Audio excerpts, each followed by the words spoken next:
with the get back fights between all the couples. This is revenge week. This is the week where someone threw the first blow and the next person came back around with an uppercut to get them back for what they did, for when they tried to embarrass the other spouse in public. Because this is what this is about. This is about trying to embarrass me in public with other people, and I'm going to get you back. So be sure to watch my videos on how everybody is getting back at everybody. And we're about to talk about how Airris decided he was going to get back at Jasmin this week. That's what I'm calling it. It's a get back, y'all. It's a get back. Now, I'm not with everybody else who believes that Airris didn't like Jasmin from the very beginning. I'm not with that. I don't believe it. I don't believe it one bit. I believe that when Jasmin walked down that aisle and he was clapping for Airris, when Airris was clapping for Jasmin and he was smiling and he was happy, it was genuine. I do not believe he was faking it. But let me tell you where Airris' attraction to Jasmin has started to go away. Because it is dissipating, and it is dissipating fast. But do I believe it's all over physical attraction? No. I know he's walking around or talking about he likes a woman with a big booty and all this other kind of stuff. On the after party, he was talking about he liked Lauren London. First of all, Lauren London does not have no real big booty.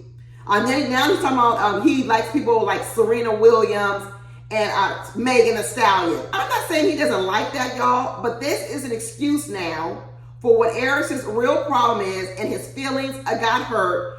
And let me tell you where his feelings got hurt by Jasmin, and she did it in public.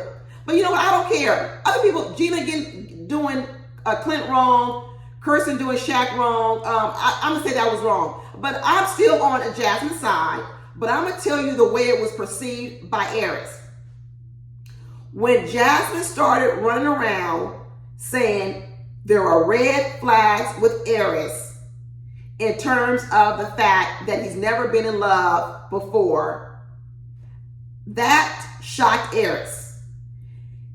That really shocked Airris, because that was the first time that Jasmin verbally expressed something that she was turned off with him for. She expressed that she was turned off by him. And remember, she did this, this happened the previous episode, not even this episode. So the previous episode, or not even the previous, might have been the one before that, very early on, she told him that's a red flag. She basically told him she didn't like it, she was unattracted to it, and it made her feel a certain kind of way. And then what she did was she told other people. The minute she started telling other people about the fact that he has never been in love before in 39 years, this is when Airris' whole tune started to change. Now, if y'all remember, because this is why Jasmin has whiplash. She said, I don't understand why all of a sudden now he's talking about take it slow and put on the brakes. When we were in the airport and we were coming, remember, when they were in the airport coming to the honeymoon, Airris was still talking about, I can't wait to have some intimacy.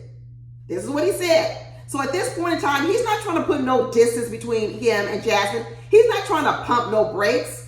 Okay? Whatever booty she got, it wasn't small enough that he wanted to not have no intimacy, or he was still talking very much like he wanted to probably get to know Jasmin. Like it was still a chance. He was.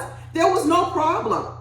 When they got to the honeymoon, let's cuddle. Let's cuddle. Just like Jasmin said, there was no signs of this, no problem at all. Even then when they were at that dinner, talking about feed me lobster, what's your sexual position, all this other kind of stuff.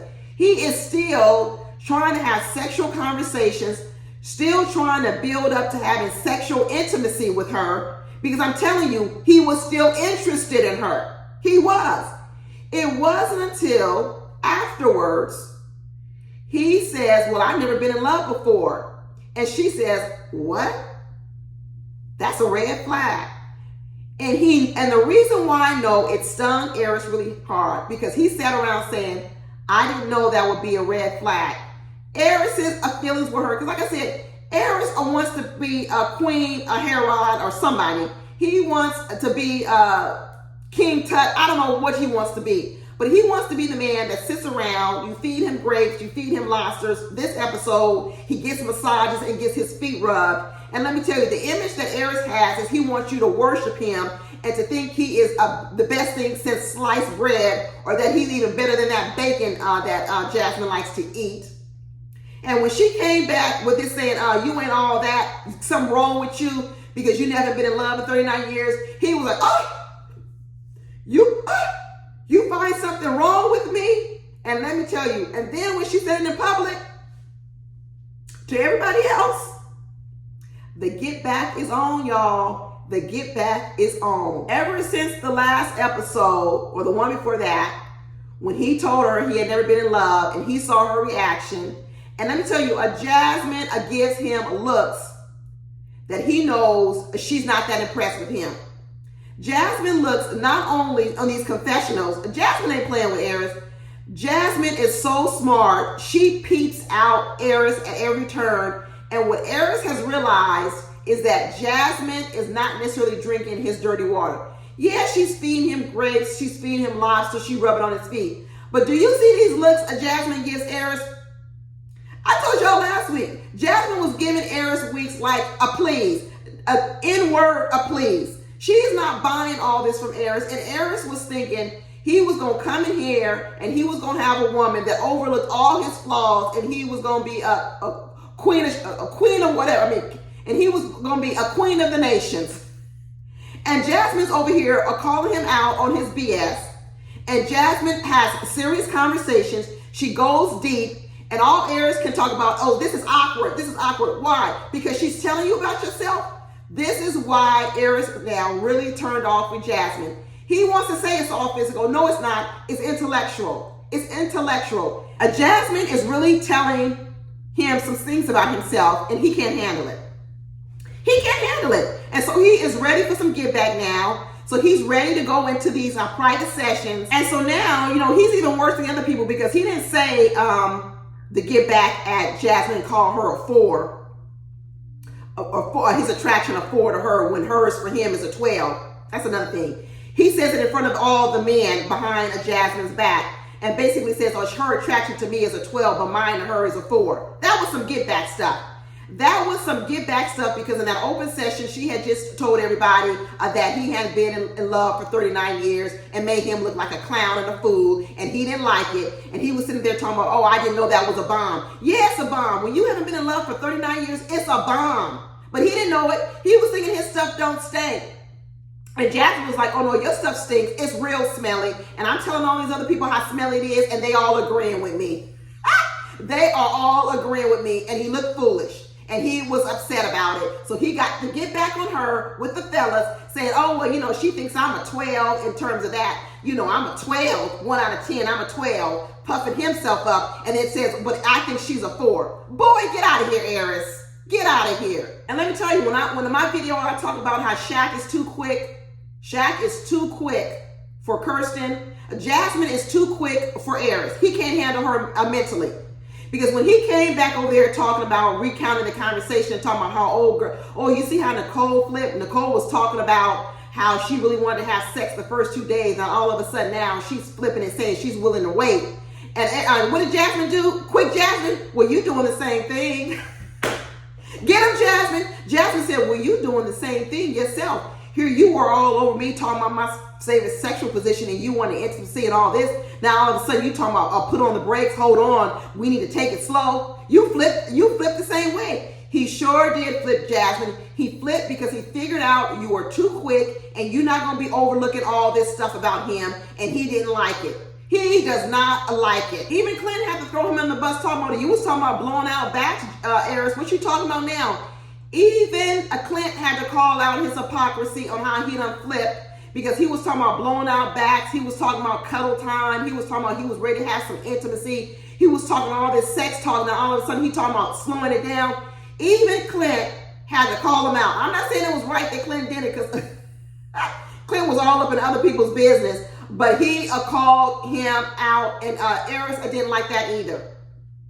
Airris don't like to be called out, and Jasmin is calling him out, and it is making his attraction go like this.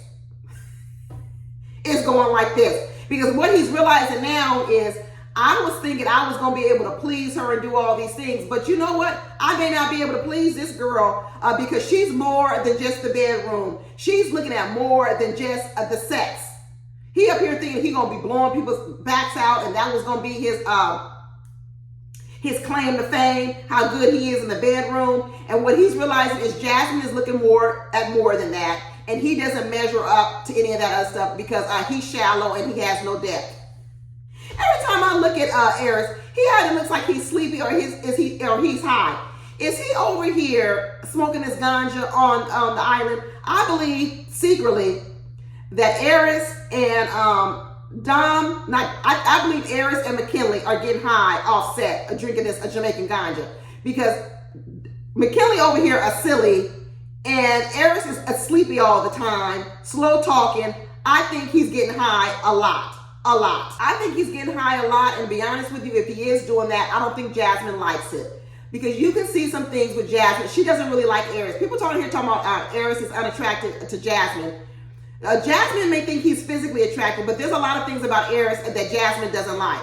And I wouldn't be surprised if he's over here getting high all the time off this Jamaican ganja. Because we all know, as soon as you show up in Jamaica and you own those hotels, all those workers, everybody be coming up to you talking about, do you want me to get you some ganja? And people be buying it and they be smoking it the whole time that they're there. And I believe that he's getting high along with McKinley.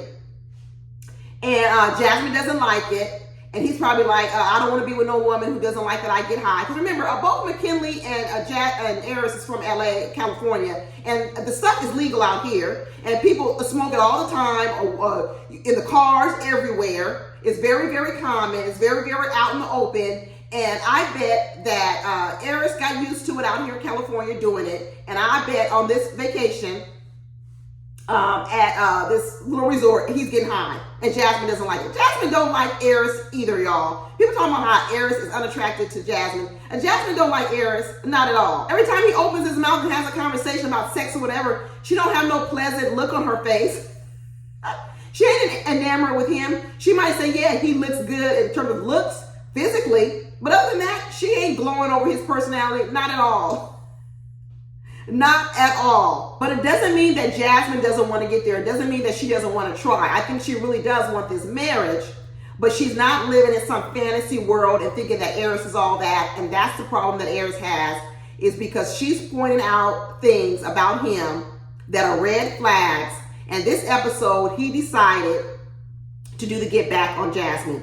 He's like, if you want to point out and drop bombs on people that I've never been in love for 39 years, then I got some get back for you. And the get back for you is going to be that you think I'm a 12 and I think you're a 4, and we need to slow down because now I'm going like this. And I don't want you to fall in love with me because I'm actually falling out of love with you, because I need to now start protecting myself as well. Let me tell you, this whole thing about Airris shutting down and he doesn't want Jasmin to fall in love with him, that's true. That's true. I believe every bit of that. But it's also started from, because now he realizes there's a possibility that she wouldn't even fall in love with him too. Let's be honest with you. He's also going into protection mode, because of this behavior that Airris has even had out here in the streets, being this playboy, is all based on fear as well. All these things these people do, this bad behavior on the outside, is to protect the little girls and the little boys in them to not get close with people, because I don't want to get hurt. Okay? Airris has a problem. Like I told him last week, he needs to go to a therapist and sit on a couch. He also has a lot of insecurities inside of him. And when you can keep having a meaningless sex with women, then you never have to go deep. You never have to feel vulnerable to a woman. And the minute that woman shows any sign that there's something about him that she may not like, he gets scared and he runs. And he detaches and he doesn't come closer. And all this talk with Jasmin about Jasmin telling him that you're a red flag, you got some red flags, he is turning all the way off. All the way. Anyway, that's it, y'all. Please be sure to watch my other videos, because this is Get Back Week. This is a revenge week. Talk to you later. Bye.